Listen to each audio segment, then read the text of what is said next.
Hi everyone, स्वागत है आप सभी का आशीष एकेडमी के यूट्यूब प्लेटफॉर्म पर। तो जैसा कि आप सभी लोग जानते हैं कि हम लोग एनसीईआरटी और एससीईआरटी बेस्ड क्वेश्चन की सीरीज़ कर रहे थे। आज हम सभी लोग ऐसे ही क्वेश्चन करेंगे। आपको पता होगा लाइव क्लास में मैंने 20 क्वेश्चन करवा दिया था। अब 21वें से लेकर जितने क्वेश्चन हमारे बचे हैं वो हम करेंगे। आज हमारी क्लास लाइव नहीं है, ये रिकॉर्डेड फॉर्म में आपको मिलेगी, क्योंकि कुछ ज़्यादा टेक्निकल इशू आ रहे हैं, वाईफाई का इशू हो जा रहा है, बार बार बफरिंग हो रहा है। तो मैंने सोचा क्यों ना आपको रिकॉर्ड करके वीडियो अपलोड कर दिया जाए, जिससे आप जल्दी से जल्दी ज़्यादा से ज़्यादा क्वेश्चन कर सकें। इसके साथ आपके 2-3 सवाल हैं जिनके जवाब मैं यहाँ देना चाहता हूँ। टेस्ट सीरीज़ मैंने बार बार वीडियो में आपको बताया है कि फ्री में मिलेगा। नीचे जो चल रहा है इसमें भी बताया जाता है आपको कि टेस्ट सीरीज़ फ्री में है, लेकिन आप ऐप पे जाते हैं तो आपको पेड दिखती है। देखिए, दोनों प्रकार की टेस्ट सीरीज़ हमारे ऐप पर उपलब्ध है, पेड और अनपेड। मतलब फ्री वाली जो 10 हम करा रहे हैं और सभी सब्जेक्ट क्लास की अलग अलग सीरीज़ करा रहे हैं, उनको आपको पाने के लिए ऐप पर जाना है। कई वीडियो में मैंने प्रोसेस बता दिया है आपको, उस वीडियो को फॉलो करिए। अन्यथा जो नीचे नंबर दिया गया है उस पर आप मुझे संपर्क कर लीजिए, मैं आपको बता दूंगा कैसे मिलेगा। अब समय को नहीं खराब करते हैं, ये रिकॉर्डेड वीडियो है, फटाफट आपका हो जाएगा। तो मैं यहाँ क्वेश्चन पढ़ूंगा, आंसर लगाऊंगा, आप लोग इसको देख के आसानी से समझ जाइएगा। तो चलिए शुरुआत करते हैं आज के पहले क्वेश्चन की। अगर आप सभी लोग नए होंगे चैनल पर तो चैनल को लाइक शेयर सब्सक्राइब कर दीजिएगा। जैसे भी आपको वीडियो अच्छा लगेगा, जो भी रिव्यू आप देना चाहते हैं वो हमें कमेंट सेक्शन के माध्यम से दे सकते हैं। मैं जानता हूं बहुत सारे कैंडिडेट्स लाइव का वेट कर रहे थे, लेकिन कोई बात नहीं, आज आप रिकॉर्डेड फॉर्म में इसको देख लीजिएगा। तो चलिए शुरू करते हैं हम आज क्वेश्चन नंबर 21 की तरफ। आई होप ये आपको फॉन्ट दिख रहा होगा, नहीं दिखेगा तो नेक्स्ट क्वेश्चन से सही हो जाएगा। निम्नलिखित वक्तव्यों, 1 सेकेंड का टाइम दीजिएगा। हाँ, अब यहाँ पर हम आके शुरू करते हैं। देखिएगा, निम्नलिखित वक्तव्यों पर विचार कर सही विकल्प का चुनाव कीजिए। प्राथमिक गतिविधियों में प्राकृतिक संसाधनों का निष्कर्षण और उत्पादन शामिल होता है। बैंकिंग, यातायात, विज्ञापन द्वितीयक गतिविधियां के उदाहरण हैं। जब आप इकोनॉमी पढ़ते हैं तो आपको इकोनॉमी या ज्योग्राफी पढ़ते हैं, दोनों में ये आ जाता है। तो प्राथमिक में कौन होता है, द्वितीयक में कौन होता है। तृतीयक गतिविधियां प्राकृतिक संसाधनों के प्रसंस्करण से संबंधित हैं। तो आप सभी लोग यहाँ पर देख रहे होंगे, जो यहाँ पर बताया गया है आपको, ये प्राथमिक, द्वितीयक, तृतीयक गतिविधियों के आधार पर बताया गया है। तो यहाँ पर आपको ये देखना है कि क्या है सही। तो आप लोग जानते हैं ये जो है बैंकिंग, यातायात और विज्ञापन द्वितीयक नहीं है, क्योंकि ये सेवाएं हैं, और सेवाएं हमारी किस में आती हैं, तृतीयक में आती हैं। तो आपको पता होगा कि और ये तृतीयक गतिविधियां प्राकृतिक संसाधनों प्रसंस्करण से संबंधित हैं। तो जब आप यहाँ जानते होंगे तो ऑटोमेटिक ये जान गए होंगे कि ये भी गलत है। यहाँ पर ऑप्शन नंबर ए सही है केवल। तो आपको ऑप्शन नंबर 3 पर यहाँ पर टिक लगाना था, जैसा कि मैंने आपको बताया 21 में क्या सही होगा। जो भी लोग इंग्लिश में कंफर्टेबल होंगे यहाँ पर वीडियो पॉज करके आराम से देख लेंगे, अन्यथा वो आगे बढ़ जाएंगे। अब देखिएगा, हॉर्टिकल्चर किससे संबंधित है। सब्जी, अंगूर, मत्स्य पालन, पशुपालन, उपयुक्त में से कोई नहीं या एक से अधिक। Horticulture is related to vegetables, grapes, fishers, animal husbandry, more than one या नन ऑफ द एबव। बताना है आपको इसमें से कि क्या होगा। आप लोग फटाफट आंसर वहां पर करेंगे और मैं आपको बताते हुए चलूंगा कि यहाँ पर आंसर क्या होने वाला है। तो ध्यान रखिएगा, 22 में क्या होगा, फलों और सब्जियां। यहाँ पर फलों भी हम जोड़ सकते हैं, तो फलों और सब्जियां दोनों हो सकता है। तो ऑप्शन नंबर ए यहाँ पर राइट आंसर होगा। चलेंगे हम नेक्स्ट क्वेश्चन पर। अब देखिए, हमारा फिर से पूछ रहा है तृतीयक क्रियाएं कौन सी हैं। अब यहाँ पर आपको देखना है, व्यापार, बैंकिंग, बीमा, उपरोक्त सभी या इनमें से कोई नहीं। इस जिस ऑप्शन में उपरोक्त सभी दिया है उसमें यहाँ पर हमें काट देना है, ये वाला देख लेना, इनमें से कोई भी नहीं। अब आपको बताना है इसमें क्या होगा। तो आप सभी लोग जानते हैं तृतीय क्रियाएं क्या है, सेवाओं से संबंधित है हमारी। किससे हैं, लेकिन व्यापार में भी कुछ सेवाएं हम लोग क्या करते हैं, उपलब्ध करा देते हैं। तो यहाँ पर क्या होगा, उपरोक्त सभी राइट आंसर होगा। ये आपको एनसीईआरटी में मिल जाएगा क्लास 8 की। देखिएगा, स्वर्ण क्रांति किससे संबंधित है। शहद और बागवानी, कीमती खनिज, दलहन, जूट, उपयुक्त में से कोई नहीं या एक से अधिक। आप लोग जानते हैं हरित क्रांति के जो हमारे फाउंडर थे स्वामीनाथन जी, उनकी उसके बाद कई सारी क्रांतियां हमें देखने को मिली, जैसे पीली क्रांति, हरित क्रांति, स्वर्ण क्रांति, दूध क्रांति, मतलब बहुत सारी आपकी क्रांतियां हुई। उसमें से स्वर्ण क्रांति पूछ रहा है। तो आप सभी लोग जानते हैं स्वर्ण क्रांति किससे संबंधित है, ये हमारा हॉर्टिकल्चर एंड हनी यानी बागवानी और शहद से संबंधित है। तो golden revolution is related to the horticulture and honey से यहाँ पर ऑप्शन नंबर ए आपका सही हो जाएगा। अब पीसी कल्चर हमसे पूछ रहा है, तो आप सभी लोग जानते हैं रेशम कीट से, मत्स्य पालन से, अंगूर से, फलों से, किससे संबंधित है। तो यहाँ पर जब आप पीसीकल्चर देखेंगे तो तुरंत के तुरंत आप ये मान लेंगे कि आपका क्या पता चल जाएगा तुरंत, ये किससे होगा, मत्स्य पालन से यहाँ पर संबंधित होगा। याद रखिएगा, तो ध्यान रखिएगा, ये फिशर से होगा संबंधित। यहाँ पर देखिए एक आदमी है, मछलियों को ये पाला हुआ है, ऐसी इमेज यहाँ पर बनी हुई है। अब देखना है कृषक परिवार अपनी आवश्यकताओं को पूरा करने के लिए किस प्रकार की कृषि करते हैं। निर्वाह कृषि, वाणिज्य कृषि, मिश्रित कृषि, उपयुक्त सभी, या उनमें से कोई भी नहीं। तो आप लोग समझ रहे हैं कि types of farming in India, तो इतने टाइप्स यहाँ पर आपको दिए हैं, तो देख लीजिएगा आप। सब्सिस्टेंस फार्मिंग होता है यहाँ पर intensive and the extensive farming होता है, प्लांटिंग फॉर्मेशन होता है, वेटलैंड फार्मिंग होता है, ड्राई एंड फार्मिंग होती है, कॉमर्शियल फार्मिंग होती है, और इसी के साथ कौन सी होती है, मिक्स्ड फार्मिंग होती है। तो यहाँ पर कितने दिए गए हैं, तो यहाँ पर 2, 2, 4, 2, 6, 7 प्रकार की हमें बताया गया है। और पूछ रहा है कृषक परिवार अपनी आवश्यकताओं को पूरा करने के लिए किस प्रकार की खेती कर सकता है। तो जैसा कि आप सभी लोग जानते हैं, कृषक परिवार अगर कोई है तो वो किस प्रकार की करेगा, तो ये किस तरह करेगा, निर्वाह कृषि करेगा। सब्सिस्टेंस फार्मिंग के फॉर्म में ये आएगा, ध्यान रखिएगा। सब्सिस्टेंस फार्मिंग में आप देख रहे हैं खुद ही से बैलों के द्वारा जुताई कर रहा है। तो जब बैलों के द्वारा जुताई खेत की कर रहा है तो वो वाणिज्य के लिए नहीं कर पाएगा, ना ही मिश्रित यहाँ पर होगा। ऑप्शन नंबर सिर्फ सही होगा, निर्वाह कृषि, ऑप्शन नंबर ए। निम्नलिखित कथनों पर विचार करना है, आपको बताना है। इस्पात का विनिर्माण, रोटी सेकना, कपड़े की बुनाई, उपयुक्त में से कौन सी प्राथमिक क्रियाओं में के उदाहरण हैं। तो आप सभी लोग जानते हैं प्राथमिक क्रियाएं हमारे किससे संबंधित हैं, तो हमारी प्राथमिक क्रियाएं जो हैं वो हमारी कृषि से संबंधित होती हैं। तो आपको यहाँ पर आंसर बताना है कि क्या होगा। तो यहाँ पर देखना है आपको 1, 2, 1, 3, 2, 3, उपयुक्त में से कोई नहीं, या उपयुक्त में से एक से अधिक बताना है आपको यहाँ पर। तो आप लोग जब यहाँ पर पढ़ेंगे तो क्वेश्चन ध्यान से देखेंगे। इस्पात का जो विनिर्माण है ये किस में आ जाता है, उद्योग में आ जाता है। रोटी सेकना कोई कृषि से संबंधित काम नहीं है, तो घर का काम हो गया, ठीक है ना। कपड़े की बुनाई भी क्या हो गया, औद्योगिक काम हो गया। तो यहाँ पर क्या सही होगा, तो यहाँ पर प्राथमिक से संबंधित आपको कुछ नहीं मिल रहा है, इसलिए आपका 27 में क्या होगा, उपयुक्त में से कोई भी नहीं होगा। 27 का राइट आंसर होगा ऑप्शन नंबर 4। 2-3 दिन से क्लासेस डिस्टर्बेंस हैं क्योंकि मुझे बहुत ज़्यादा कोल्ड एंड कफ हो गया था।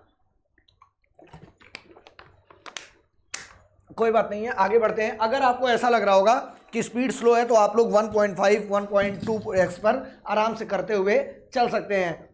क्वेश्चन नंबर 27 इंग्लिश में दिया है, देख लीजिएगा यहाँ पर और कर लीजिएगा जिनको इंग्लिश में करना है। निम्नलिखित कथनों पर विचार करना है। वीटी कल्चर, गिद्धों का प्रजनन, सेरी कल्चर, रेशम के कीड़ों का वाणिज्यिक पालन, पीसी कल्चर, मछली का प्रजनन, हार्टिकल्चर, वाणिज्य उपयोग के लिए सब्जियां, फूल और फल उगाना, ये हो गया यहाँ तक। ये उपयुक्त में से कौन सा सही ढंग से सुमेलित है।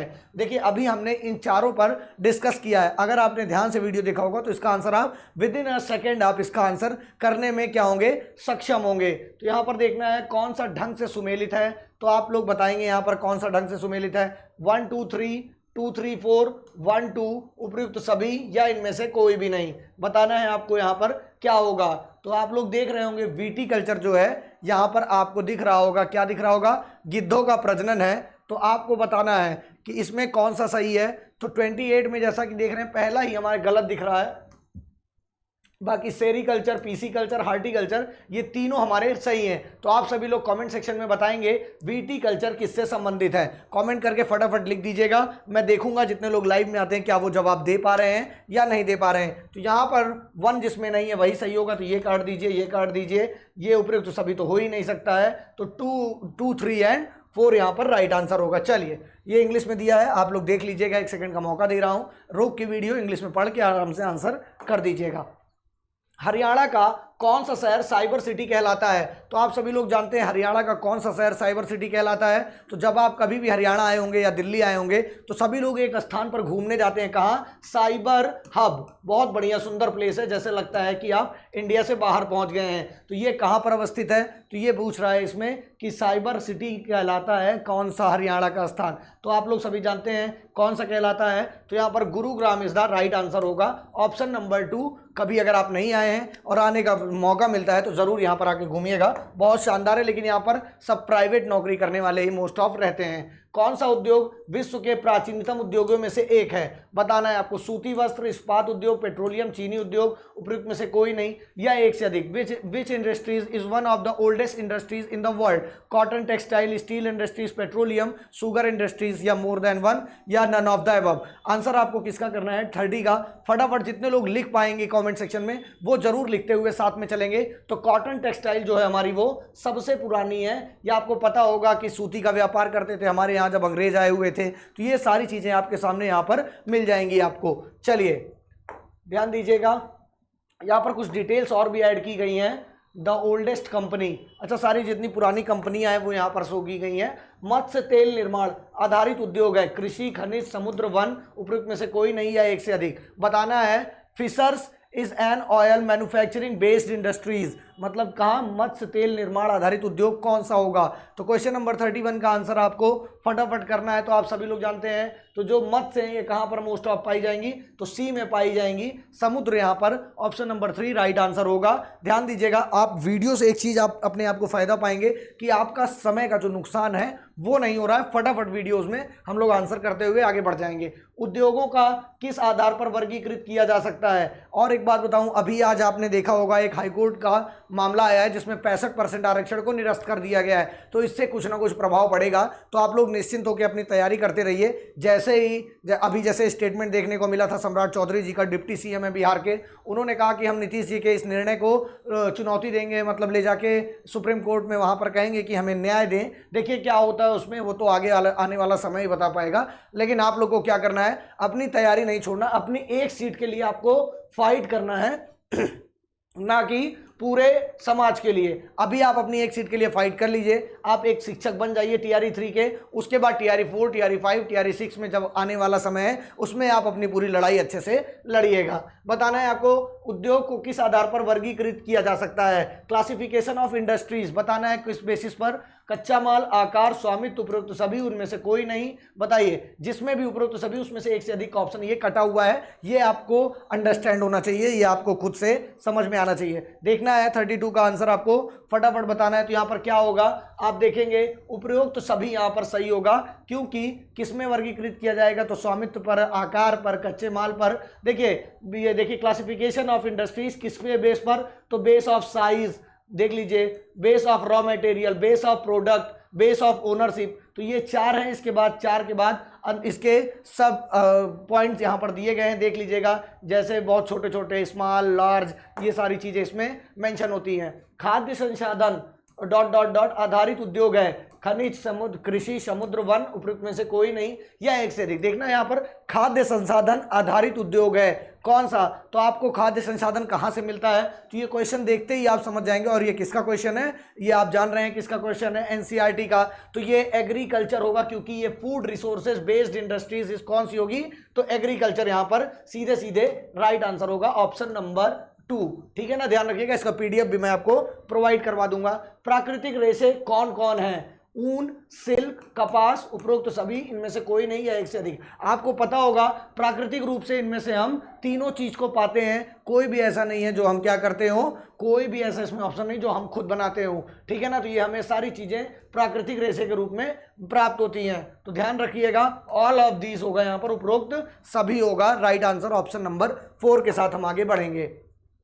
भारत में पहला सफल, देखिए मेरी आवाज़ बहुत ज़्यादा ख़राब है तो आप लोग इस चीज़ का इशू मत करिएगा, बस आराम से पढ़ते चलिएगा। जैसे मैं मेहनत करके पढ़ा रहा हूँ वैसे आप पढ़ते रहिएगा। भारत में पहला सफल आधुनिक वस्त्र मिल कहाँ पर स्थापित हुई थी? ये बताना है आपको। कलकत्ता, दिल्ली, उड़ीसा, मुंबई, उपयुक्त में से कोई नहीं और एक से अधिक? तो पहला सफल आधुनिक वस्त्र मिल कहाँ पर स्थापित हुई थी और किस सन में हुई थी, ये भी आपको इसमें कॉमेंट सेक्शन में करके बताना है। तो चलिए 35 का आंसर बताना है आपको। तो ये बॉम्बे में हुई थी, ध्यान रखिएगा, मुंबई यहाँ पर राइट आंसर होगा। चलते हैं आगे, देख लेते हैं क्या है। थोड़ा अगर स्पीड तेज होगी तो आज अपना रिव्यू दे दीजिएगा आप, मैं अगले वीडियो से आराम से बताऊंगा आपको।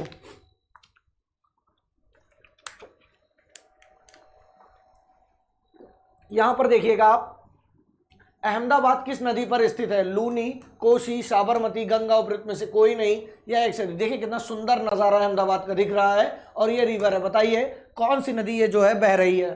फटाफट आंसर देना है आपको। 36 का आंसर बताइए क्या होगा? तो कौन सी नदी के किनारे पर बसा हुआ है? तो यहाँ पर होगा ऑप्शन नंबर 3 साबरमती, यहाँ पर राइट आंसर होगा, ध्यान रखिएगा। चलिए, निम्नलिखित में से कौन सा रसायन आधारित उद्योग है? देखिए अब यहाँ पर उद्योग आपका चालू हो रहा है, तारपीन, चमड़ा, मिट्टी के बर्तन, रेशा, उपयुक्त में से कोई नहीं है, एक से अधिक। बताना रसायन आधारित कौन सा है, बताइएगा। मेरा गला फिर खराब हो रहा है।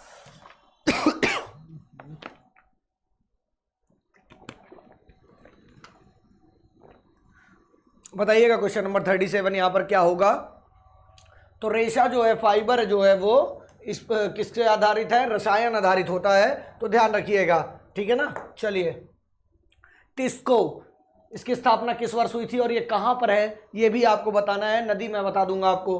Tata iron and steel company limited लोहा इस्पात संयंत्र किस नदी के किनारे अवस्थित है? गंगा, स्वर्णरेखा, ब्रह्मपुत्र, यमुना, उपयुक्त में से कोई नहीं या एक से अधिक। बताना है आपको टिस्को किस नदी के किनारे अवस्थित है। क्वेश्चन नंबर 38 आपके सामने है और फटाफट आंसर इसका बता दीजिए। तो चलिए, अब अगर आप लोग पढ़े जान रहे होंगे तो इसका आंसर करने में मिनट नहीं लगाएंगे। स्वर्णरेखा नदी यहाँ पर राइट आंसर इसका हो जाएगा। चलिए, निम्नलिखित कथनों पर विचार करें। वस्तुओं का उत्पादन, खनिजों का निष्कर्षण, सेवाओं की व्यवस्था, उपर्युक्त कारकों में, यहाँ से हट जाएगा, उपर्युक्त कारकों में से कौन सा उद्योग का हिस्सा है? 1 2 1 3 2 3 उपयुक्त सभी या इनमें से कोई भी नहीं? बताइए।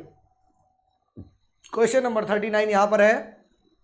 मैं ये समझ रहा हूँ कि आप देने का प्रयास कर रहे हैं, इसीलिए आपको यहाँ पर थोड़ा सा समय भी मैं दे रहा हूँ। उपयुक्त सभी होगा यहाँ पर राइट आंसर, ध्यान रखिएगा इस चीज़ का। आइए देखते हैं नेक्स्ट क्वेश्चन पर, हम स्पीड में करेंगे। देखिए ये इंग्लिश में दिया गया, ध्यान दीजिएगा। Consider the following statements, production of goods, extraction of minerals, ये आप पढ़ के आराम से इसका आंसर कर लीजिएगा। चलिए देखिए, यहाँ पर थोड़ा सा इसको बड़ा कर देता हूँ, अन्यथा मुझे लगता है तो आपको दिख रहा होगा कि नहीं। बड़ी दिक्कत है हमें टाइपिस्ट से कि कोई भी साइज सही नहीं आती है। निम्नलिखित कथनों पर विचार करें। इस्पात को आसानी से काटा और आकार दिया जा सकता है अथवा इसे तार बनाया जा सकता है। एल्युमिनियम, निकेल और तांबे जैसे अन्य धातुओं की थोड़ी थोड़ी मात्रा में इस्पात में मिलाकर मिश्र धातुएं बनाई जा सकती हैं। उपयुक्त ये कथन दिया हुआ है, कथन में कौन सा सही है ये बताना है आपको। केवल एक, केवल दो, एक दो, दोनों, ना तो एक ना तो दो।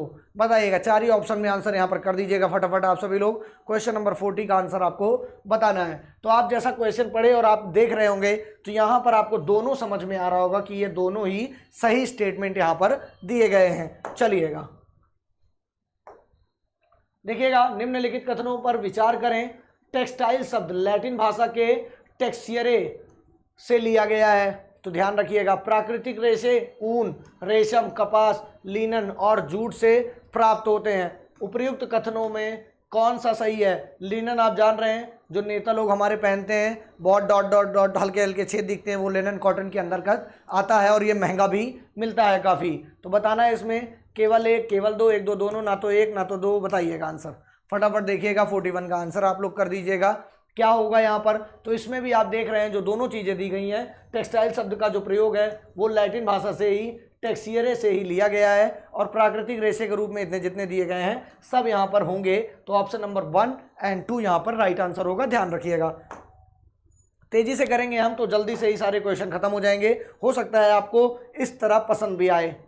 चलिए बताना है आपको, यहाँ पर इस टाइप का क्वेश्चन आ चुका है, कई बार पूछा गया है बीपीएससी टीआरई में, 3 बार पेपर हो चुका है, तीनों बार पूछा गया है इससे संबंधित। तो निम्नलिखित कथनों में से अम्लीय स्वभाव का नहीं है। नींबू का रस, इमली, खाने का सोडा, कच्चा आम, उपयुक्त में से कोई नहीं है, एक से अधिक। अब आपको बताना है कौन सा एसिडिक इन नेचर में नहीं है। बताना है लेमन जूस है कि नहीं है, इमली है कि नहीं है, खाने का सोडा है या नहीं है। 42 का आंसर आपको फटाफट बता देना है। तो आप सभी लोग जानते हैं जो खाने का सोडा होता है, बेकिंग सोडा, वो अम्लीय नहीं होता है, ध्यान रखिएगा। तो अम्लीय स्वभाव का क्या नहीं है? सिर्फ मैंगो, खाने का सोडा छोड़कर सभी जो है अम्लीय स्वभाव के हैं। तो ध्यान रखिएगा, यहाँ पर ऑप्शन नंबर सी सही हो जाएगा, ध्यान रखिएगा। चलिए, मुझे लगता है कि ये सब क्वेश्चन आपको आ रहे होंगे, ये इसलिए ये क्वेश्चन तो सिरका वाला पूछा ही गया है, आपको पता भी होगा। चलिए देख लेते हैं। और स्पीड जैसे भी होगी आप बताइएगा। मैं सोच रहा हूँ थोड़ा तेज पढ़ाऊंगा तो आपको बहुत तेज भगा कर नहीं देखना होगा, आसानी से आप सब कुछ करते हुए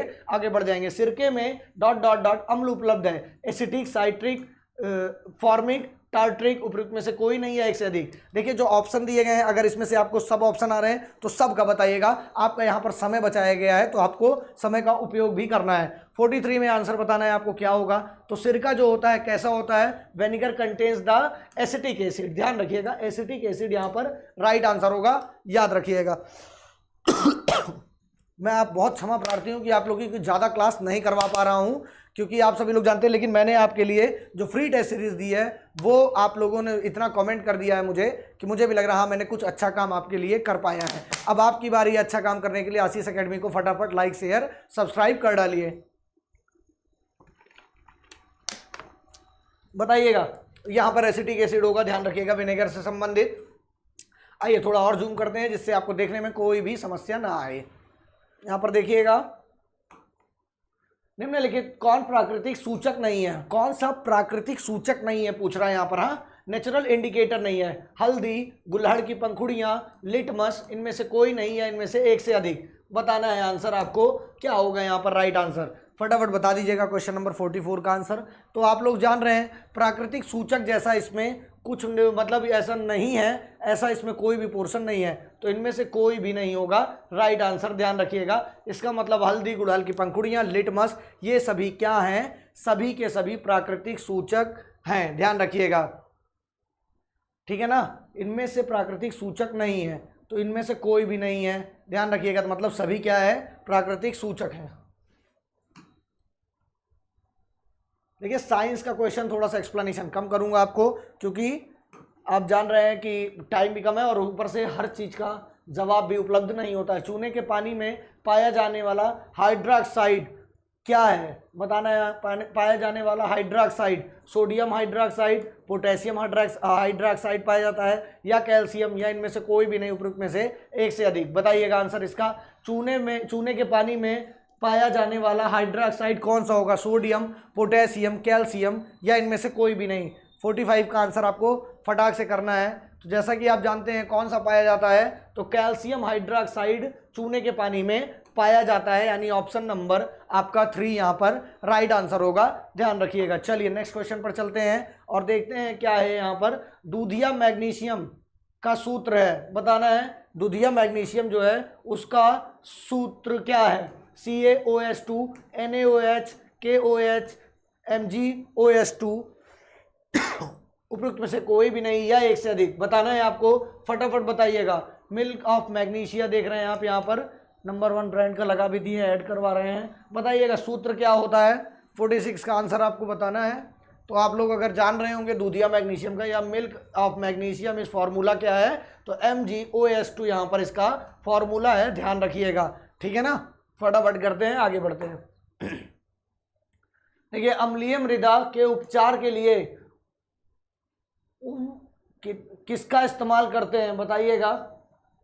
विच of the following do they use for the treating acidic soil. तो बताना है आपको अम्लीय मृदा के उपचार के लिए किसका इस्तेमाल करते हैं। OH, MgOH2 NaOH CaOH2 KOH, उपयुक्त में से कोई नहीं है, एक से अधिक। 47 का आंसर देना है। साइंस के क्वेश्चन से आप वाकिफ होंगे कि इतना आसान भी नहीं आता है। तो यहाँ पर क्या होगा, CaOH2 यहाँ पर राइट आंसर होगा, ध्यान रखिएगा, ऑप्शन नंबर 3। ये सारे आपको क्लास 7 की NCERT से मिल जाएंगे।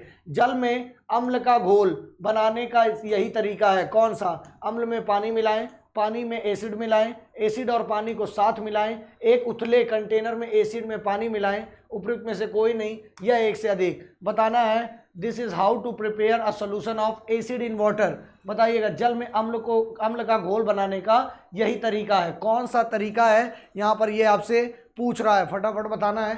तो पानी में एसिड मिलाएं, सीधे सीधे यही यहाँ पर राइट आंसर हो जाएगा, ध्यान रखिएगा, घोल बनाने के लिए। उदासीनीकरण प्रतिक्रिया के उत्पाद हमेशा होते हैं, क्या होते हैं, एक अम्ल और एक क्षार, एक एसिड और एक नमक, नमक और पानी, एक नमक और एक आधार, उपयुक्त में से कोई नहीं या एक से अधिक। यहाँ पर देख लीजिएगा असाल्ट एंड बेस, बेस होगा यहाँ पर, ध्यान दीजिएगा, बताइएगा। आधार नहीं होगा, फिर यहाँ पर होगा क्षार, क्षार कर लीजिएगा, बेस होगा यहाँ पर, ठीक है ना। बताना है आपको 49 का आंसर, फटाफट बता दीजिए क्या होगा। तो यहाँ पर क्या होगा 49 में, तो नमक और पानी, साल्ट एंड वाटर यहाँ पर राइट आंसर होगा।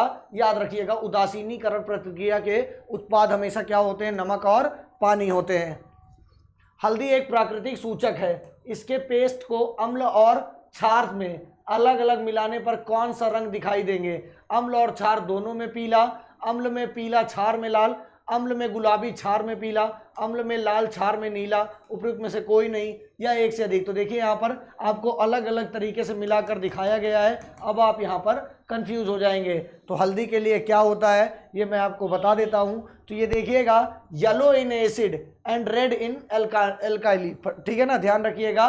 क्षार में क्या होता है, लाल होता है, और अम्ल में क्या होता है, पीला होता है। इसलिए ऑप्शन नंबर 2 यहाँ पर राइट आंसर हो जाएगा, ध्यान रखिएगा। तो ये देखिए जो पहला ही दिया गया है आपका, यही यहाँ पर सही दिख रहा है। बताइएगा फेनोल्फथेलिन एक सिंथेटिक संकेतक है और यह अम्लीय और क्षारीय घोल में इसके रंग क्रमशः होते हैं लाल और नीला, नीला लाल, गुलाबी और रंगीन, रंगीन और गुलाबी, उपयुक्त में से कोई नहीं या एक से अधिक। बताना है आपको। क्वेश्चन नंबर 51 का आंसर पढ़ लीजिए फटाफट और बता दीजिए, पढ़ लीजिए आंसर इसका, बता दीजिए। मैं 1 मिनट में मॉम का कॉल उठा के आपसे फिर से आता हूं बैक।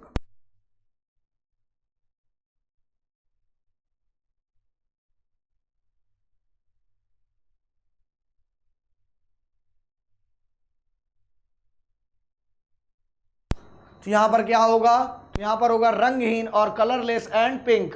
याद रखिएगा रंगहीन और गुलाबी यहाँ पर राइट आंसर हो जाएगा किसका, क्वेश्चन नंबर 51 का। अब हम आगे बढ़ते हैं। जब मिट्टी बहुत अधिक क्षारीय होती है तो उसमें पौधा अच्छे से विकसित नहीं हो पाते हैं, ठीक है ना। इसकी गुणवत्ता में सुधार के लिए मिट्टी के में क्या मिलाना चाहिए? बताना है आपको। कार्बनिक पदार्थ, बिना बुझाया हुआ चूना, बुझा हुआ चूना, कैलामाइन समाधान, उपयुक्त में से कोई नहीं या एक से अधिक। बताइएगा 52 का आंसर आपको बताना है क्या होगा यहाँ पर।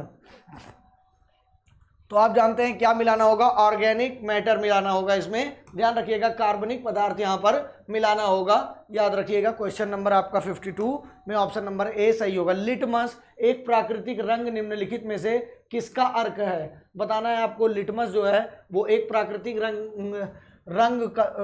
प्राकृतिक रंग निम्नलिखित में से किसका अर्क है? बताइएगा आप। चाइना गुलाब या गुड़हल, गुड़हल, चुकंदर, लाइकेन, ब्लूबेरी, जामुन, उपयुक्त में से कोई नहीं या एक से अधिक। बताइएगा लिटमस के बारे में पूछ रहा है यहाँ पर। क्वेश्चन नंबर 53 है आपके सामने और आपको बताना है। तो ये किसका होगा, लाइकेन का होगा। ध्यान रखिएगा ऑप्शन नंबर 3 यहाँ पर राइट आंसर होगा, ठीक है ना। बताइएगा बाकी की क्लास आपको कैसी लगेगी ये भी बता दीजिएगा। और हम क्वेश्चन पहले फटाफट कर लेते हैं। उदासीनीकरण प्रक्रिया है, प्रतिक्रिया है, उदासीनीकरण जो है प्रतिक्रिया है किसका? न्यूट्रलाइजेशन रिएक्शन इज किसका?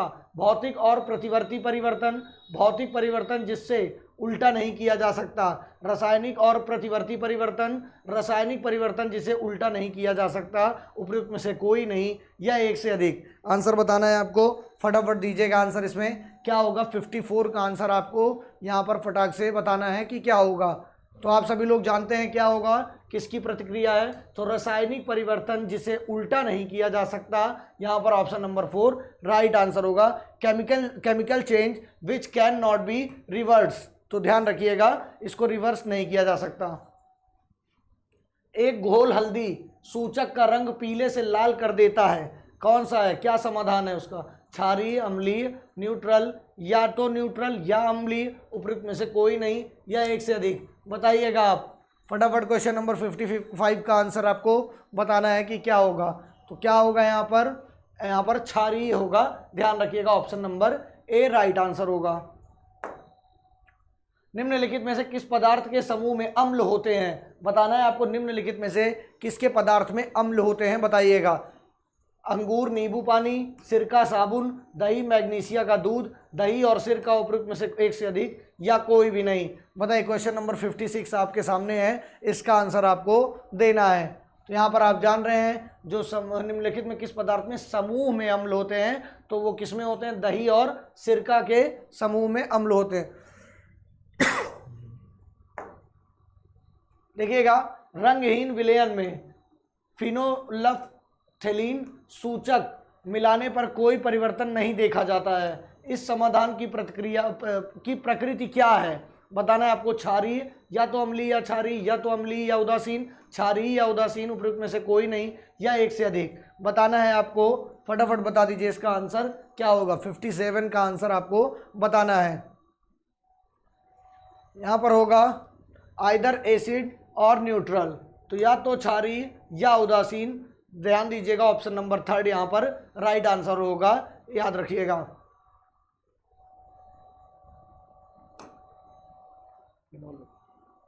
देखिएगा, निम्नलिखित में से कौन अम्ल क्षार सूचक है? बताना है आपको। Indicators of acid and base यहाँ पर दिया गया है। इंडिकेटर्स कौन कौन से? तो नेचुरल, सिंथेटिक और ऑफ्लाटोरी। बताइएगा। सिरका, नींबू पानी, हल्दी, बेकिंग सोडा, उपयुक्त में से कोई नहीं, या एक से अधिक। बताना है यहाँ पर क्या होगा।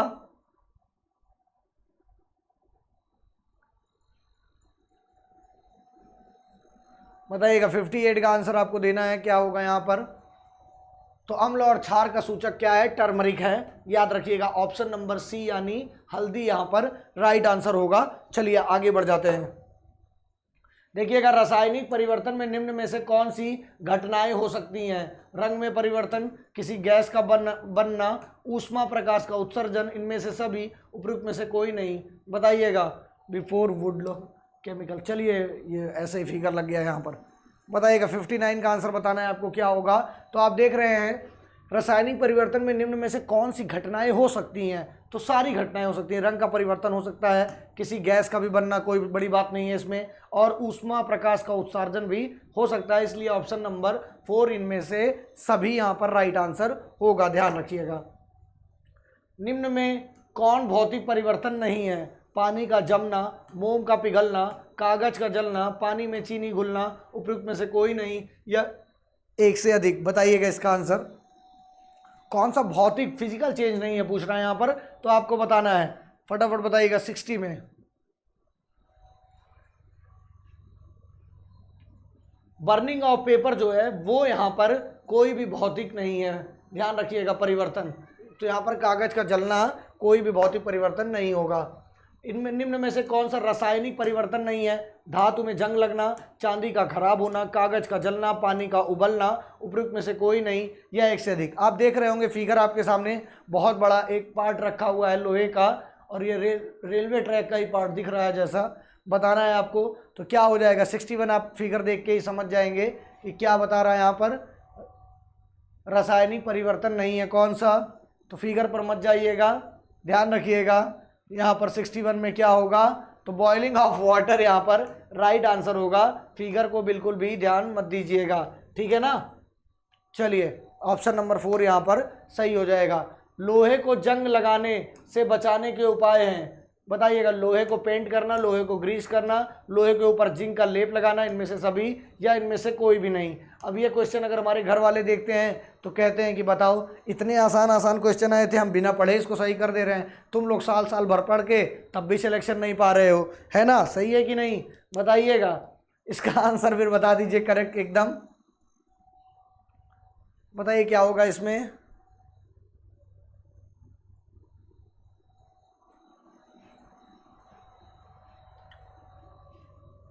अगर आप क्या करेंगे, जिंक का लेप लगा देंगे तो भी यहाँ पर नहीं होगा, और ग्रीस भी कर देंगे तो यहाँ पर नहीं लगेगा इसमें जंग, तो ध्यान रखिएगा। लेकिन इसमें मोस्ट प्रोबेबल आंसर क्या होगा, ये applying the zinc coating on iron, तो ऑप्शन नंबर 3 यहाँ पर लगा लीजिएगा सही, ठीक है ना। चलिए, स्टेनलेस स्टील का एक है क्या?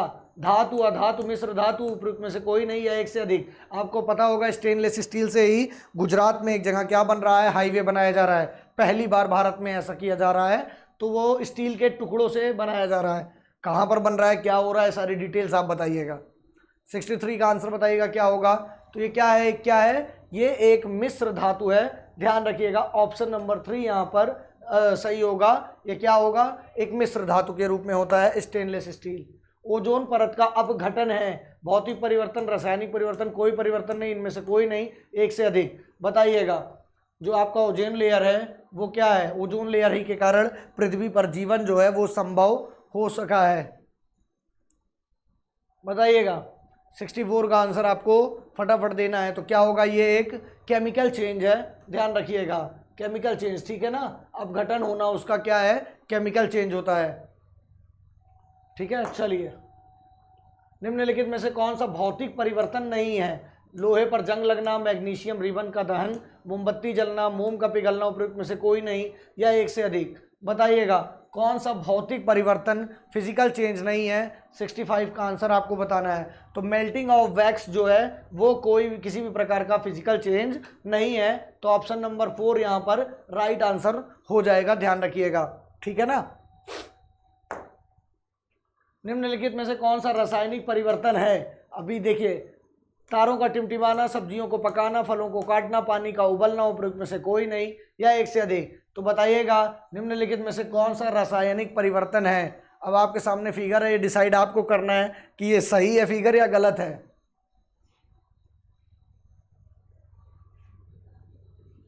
तो सब्जियों को पकाना क्या है, ये रासायनिक परिवर्तन यहां पर होगा, ध्यान रखिएगा। Cooking of vegetables is the right answer, याद रखिएगा। रासायनिक परिवर्तन में शामिल हो सकते हैं केवल रंग में परिवर्तन, केवल तापमान में परिवर्तन, केवल गैस का विकास, उपयुक्त में से कोई नहीं या सभी। बताइएगा, ऑप्शन नंबर 5 पूरे तरीके से काट दीजिए। बताना रासायनिक परिवर्तन में शामिल हो सकते हैं। तो पूछ रहा है इसमें केमिकल चेंज में क्या शामिल हो सकता है। तो 67 का आपका आंसर बताना है। तो यहाँ पर आप देख रहे होंगे, यहाँ पर आपको सभी यहाँ पर सही लग रहा होगा, सारी चीज़ें हो सकती हैं। तो उपयुक्त में से कोई या एक से अधिक यहाँ पर राइट आंसर होगा, ध्यान रखिएगा, ठीक है ना। चलिए आगे बढ़ जाते हैं हम लोग। जब दूध दही में बदल जाता है तो निम्नलिखित में से कौन सा सत्य है? इसकी अवस्था तरल से अर्ध ठोस में बदल जाती है, या रंग बदलता है, इसे स्वाद बदल जाता है, परिवर्तन का उल्टा नहीं किया जा सकता। हाँ बिल्कुल सही बात है। नीचे से सही विकल्प चुने, 1 और 2, 2 3, 1 3 4, 1 4, उपरोक्त में से कोई नहीं है एक से अधिक। 68 का आंसर आपको बताना है क्या होगा।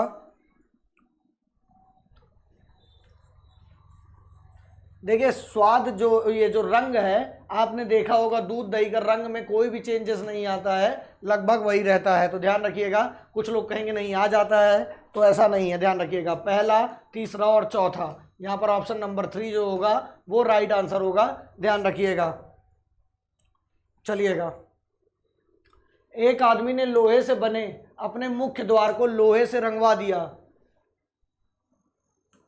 इसे जंग लगने से रोकने के लिए, इसे धूप से बचाने के लिए, इसे सुंदर बनाने के लिए, इसे धूल मुक्त बनाने के लिए, उपयुक्त कथनों में से कौन सा सही है? यहाँ पर ध्यान देना होगा कि मुख्य द्वार को लोहे से रंगवा दिया। इंग्लिश में देखूं इसको,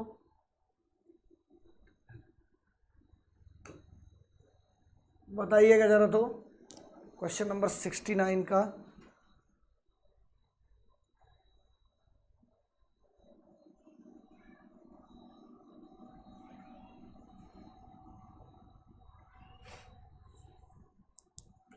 बताइए फटाफट, इसमें क्या होगा? तो इसमें से 1 और 3 का ऑप्शन दिख ही नहीं रहा। चलिए इसमें से उपयुक्त में से एक से अधिक लगा लीजिए। पूछे क्यों? क्योंकि पहला तो सही है लेकिन ऑप्शन नंबर 3 इसमें नहीं दिख रहा है, तो यहाँ पर पहला और तीसरा होगा राइट आंसर, याद रखिएगा। तो उपयुक्त में से कोई एक से अधिक लगा लीजिए, पहला और तीसरा यहाँ पर सही होगा। लोहे को पेंट करवा दिया है, ये मान के चलिए पेंट से।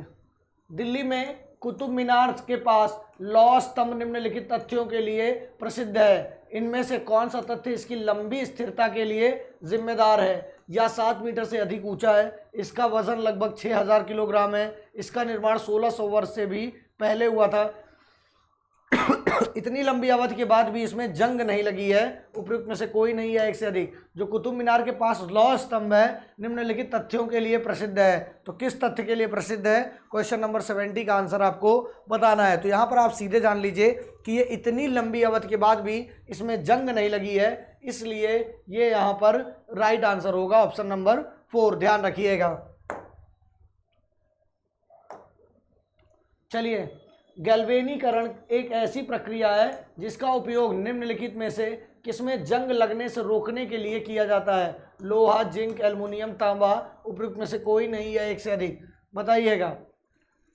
गैल्वेनीकरण जो प्रक्रिया है, galvanisation is the process used to prevent the rusting of which of the following, बताइए। क्वेश्चन नंबर 71 का आंसर आपको देना है। तो क्या होगा, तो जंग किस में ना लगे, तो आयरन में जंग ना लगे इसलिए किया जाता है। चलिएगा, पहेली की माँ, देखिए एनसीईआरटी से सीधे सीधे क्वेश्चन है इसीलिए यहाँ पर सारा ऐसा इंक्लूड है। पहेली की माँ ने गर्म पानी में चीनी घोलकर गाढ़ी चीनी की चाशनी बनाई, ठंडा होने पर चीनी के क्रिस्टल अलग हो गए। यह इंगित करता है भौतिक परिवर्तन जिसे उल्टा किया जा सकता है, रासायनिक परिवर्तन जिसे उल्टा किया जा सकता है, भौतिक परिवर्तन जिसे उल्टा नहीं किया जा सकता, रासायनिक परिवर्तन जिसे उल्टा नहीं किया जा सकता, उपयुक्त में से कोई नहीं या एक से अधिक। 72 का आंसर आपको बताना है कि क्या होगा। तो आप जान रहे हैं इसमें क्या होगा, भौतिक परिवर्तन जिसे उल्टा किया जा सकता है। ध्यान रखिएगा, ऑप्शन नंबर ए यहाँ पर राइट होगा, ध्यान रखिएगा। रासायनिक प्रतिक्रिया के लिए निम्नलिखित में से कौन सा कथन गलत है, कौन सा कथन गलत है यहाँ पर बताना है। गर्मी बाहर दी जा सकती है लेकिन कभी अवशोषित नहीं होती है, ध्वनि उत्पन्न हो सकती है, रंग परिवर्तन हो सकता है, एक गैस विकसित हो सकती है, उपयुक्त में से कोई नहीं है एक से अधिक। बताना है कथन कौन सा है, गर्मी बाहर दी जा सकती है लेकिन कभी अवशोषित नहीं होती, तो ये एकदम यहाँ पर गलत यही है, क्योंकि गर्मी बाहर भी दी जा सकती है और अवशोषित भी की जा सकती है। ध्यान रखिएगा, नेवर एब्जॉर्ब उसको किया जा सकता है। चलिएगा, ग्राम कॉपर सल्फेट पाउडर में तनु सल्फ्यूरिक एसिड की 2 बूंदें डाली गई हैं और फिर इसे घोलने के लिए थोड़ी मात्रा में गर्म पानी मिलाया गया है। चरण 1 है, ठंडा होने पर सुंदर नीले रंग के क्रिस्टल अलग हो गए। चरण 1 और 2 पूछा गया है, चरण 1 और 2 चरण हैं। क्रमशः भौतिक और रासायनिक परिवर्तन, क्रमशः रासायनिक और भौतिक परिवर्तन, दोनों भौतिक परिवर्तन, दोनों रासायनिक परिवर्तन, उपयुक्त में से कोई नहीं या एक से अधिक। 2 स्टेटमेंट यहाँ पर दिए गए हैं, दोनों स्टेटमेंट का आपको बताना है कि उसमें परिवर्तन किस प्रकार का हुआ है। तो 74 में आंसर आपको बताना है किस प्रकार का हुआ है। दोनों में यहाँ पर केमिकल चेंज हुआ है, यानी रासायनिक परिवर्तन हुआ है। ऑप्शन नंबर 4 यहाँ पर राइट आंसर होगा। तो चलिए, आज के लिए क्लास में इतना ही, मिलते हैं नेक्स्ट क्लास में। अगर क्लास पसंद आई होगी तो लाइक शेयर सब्सक्राइब कर दीजिएगा। कोई भी रिव्यू हो, आपका टेस्ट सीरीज में कोई परेशानी आ रही हो या किसी भी चीज़ से संबंधित कोई भी समस्या हो तो जो नीचे नंबर चल रहा है उस पर जरूर संपर्क करिए। आपको मैं खुद सारे गाइडेंस प्रोवाइड कर दूंगा, कैसे आपको फ्री टेस्ट मिलेगा, क्या क्या करना चाहिए इस लास्ट 30 दिन में, आप कैसे पढ़ें कि आपका सिलेक्शन हो जाए, सारी चीज़ें हम लोग फ़ोन पर डिस्कस कर सकते हैं। तो थैंक यू सो मच, मिलते हैं नेक्स्ट वीडियो में। प्लीज़ वीडियो को लाइक शेयर सब्सक्राइब कर लीजिएगा चैनल को। इन्फॉर्मेशन के लिए भी चैनल को आप लाइक शेयर कर सकते हैं, क्योंकि आपको कोई भी अपडेट आएगी तो यहाँ पर एकदम ऑथेंटिक तरीके से बताने का प्रयास किया जाएगा। Thank you so much.